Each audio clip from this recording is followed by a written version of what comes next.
So, what recommendations would you give for people when facing a specific language barrier?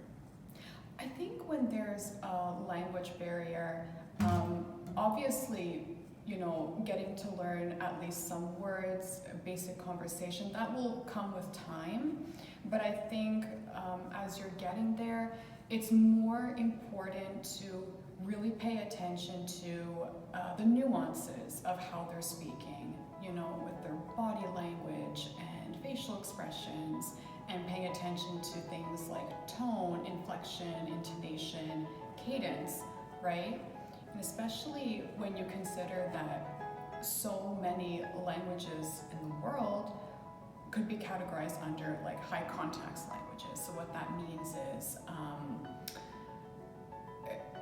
they are not as direct in conveying their message when compared to something like English. And so a lot of the time you kind of have to rely on your own judgment when it comes to subtext and things like social cues or your environment, understanding the history and the culture of the country of that language's origin, right? In order to more or less get a gist of what somebody is saying.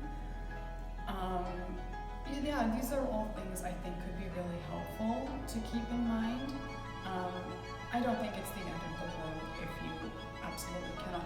There certainly might be like some words, and especially based on how somebody says it, that you'll be able to catch on to.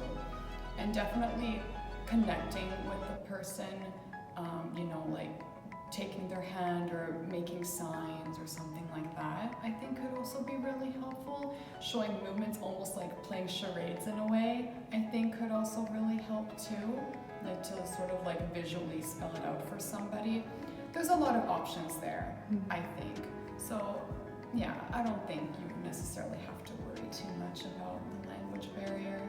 And in time, we'll eventually be able to talk to each other, with a lot of effort.